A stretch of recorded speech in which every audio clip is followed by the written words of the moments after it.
Hello guys, welcome to my YouTube channel. आज के video में हम लोग to India my native land written by Henry Louis Vivian Derozio का Hindi summary पढ़ेंगे। तो वीडियो अगर आपको हेल्पफुल लगता है तो प्लीज़ वीडियो को लाइक कीजिएगा, चैनल को सब्सक्राइब कीजिएगा और ज़्यादा से ज़्यादा लोगों के साथ शेयर कीजिएगा ताकि उनको अभी हेल्प मिल सके। तो चलिए वीडियो का समरी शुरू करते हैं।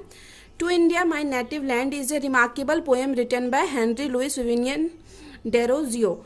टू इंडिया जो है वन ऑफ द फेमस यानी अद्भुत उत्कृष्ट पोएम है, लिखा हुआ हेनरी लुइस विविनियन डेरोजियो के द्वारा। The major theme of his poetry are patriotism. उनकी जो पोइट्री का मेजर थीम होता था वो होता था patriotism, death, love and transformation of life. His famous work, उनका जो फेमस वर्क इंक्लूड है the Fakir of Jungheera, song to the moon, morning after a storm, etc. The present poem, जो प्रेजेंट पोएम है to India my native land was published in 1828। इसको 1828 में published किया गया था as the part of his book, उनके book का part के रूप में द फकीर ऑफ जंगीरा। इस बुक के पार्ट के रूप में उस पोएम को पब्लिश्ड किया गया था। It was a patriotic poem, ये एक देशभक्ति पोएम है, written during the period of Indian renaissance, जो इंडिया के पुनर्जागरण काल के समय लिखा गया था। When India was under British rule, जब इंडिया ब्रिटिश रूल के अंडर था, कि मतलब अंग्रेजों का गुलाम था। The poem is in the form of sonnet. Poem जो है सोनेट के फॉर्म में, मतलब 14 लाइन्स का पोएम है। Where the first 8 line describe how India was worshipped during ancient times and in the last ancient times, जिसमें sonnet के form में है पोएम, और जिसका जो शुरू का जो 8 लाइन है वो डिस्क्राइब करता है कि कैसे इंडिया पुराने समय में पूजा जाता था। And in the last 6 lines, और आखिरी का जो 6 लाइन है द पोएम में डिस्क्राइब होता है the plan of poet to retain India's glory, make his country as strong as powerful as before.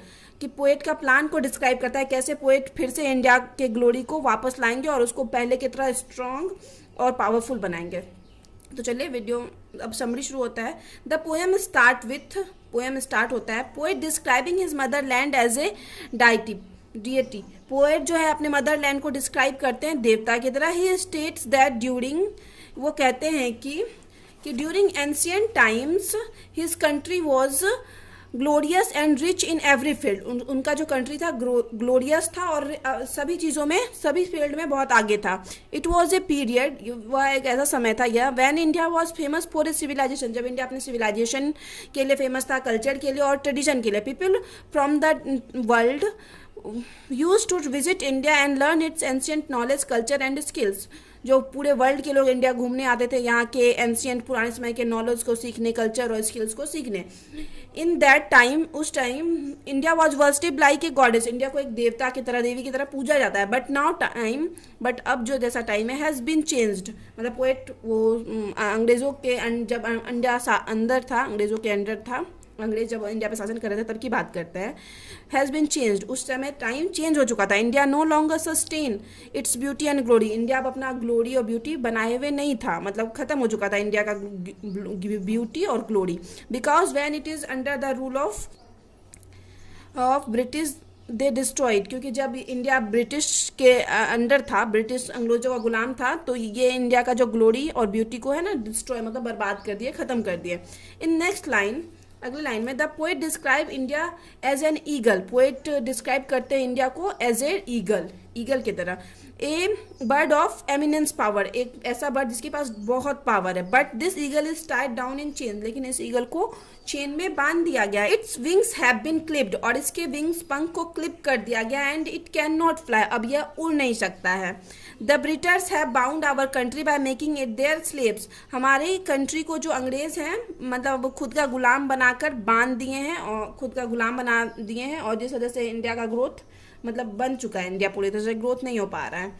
The poet further says, अब पोएट फिर आगे कहते हैं that he was no flowers to weave a wreath, कि उनके पास कोई फूल नहीं है। वीव ए ब्रेथ मतलब माला बनाने के लिए, और गार्लैंड भी फूलों की माला होती है। फॉर हिज मदरलैंड, अपने मदरलैंड के लिए माला बनाने के लिए उनके पास कोई फूल नहीं है। His country which has been corrupted and drained and lost his all resources, उनका जो कंट्री मतलब देश है जो अब करप्टेड है और अपना सारा रिसोर्स खो चुका है। There are are not even any flowers, यहाँ कोई फ्लावर नहीं है, left with he could worship his country, जिससे वो अपनी देश की कंट्री की पूजा कर सके, एंड मेक के व्रत फॉर हिम, और उसके लिए फूलों की माला बना सके। इन द लास्ट 6 लाइन, और आखिरी के 6 लाइन में ऑफ द पोएम के, the poet vows to bring his country back from their degrading state, poet अपनी कंट्री को वापस लाना चाहते हैं अपमानजनक स्टेट से, for its former state of glory, उसके पुराने ग्लोरी के जैसे, मतलब जैसे पुराने में इंडिया का ग्लोरी था वैसे उसको वापस लाना चाहते हैं। He promises to dive into the deep depth of glorious Indian history, वो प्रॉमिस करते हैं कि वह इंडियन हिस्ट्री के डेप्थ में डाइव करेंगे, डूबेंगे, and bring the materials for future improvement, और वहाँ से मटेरियल्स पदार्थ लाएंगे जो फ्यूचर के इम्प्रूवमेंट के लिए होगा। This material are so small, ये मटेरियल्स जो है बहुत छोटे हैं, एंड सबलाइम, और बहुत प्रभावशाली हैं, and that they may not be visible to the human eyes, जो कि नॉर्मल ह्यूमन आइज के आंखों से नहीं देखा जा सकता है। The poet will work hard to save his country, poet work hard मतलब बहुत ज़्यादा मेहनत करेंगे अपनी कंट्री को सेव करने के लिए, and to return it to its former glory, और इसके पहले वाले ग्लोरी को वापस लाने के लिए बहुत ज़्यादा मेहनत करेंगे। This is his one last wish for his Motherland, उनका यह एक लास्ट विश अपने मदरलैंड के लिए, अपनी मातृभूमि के लिए।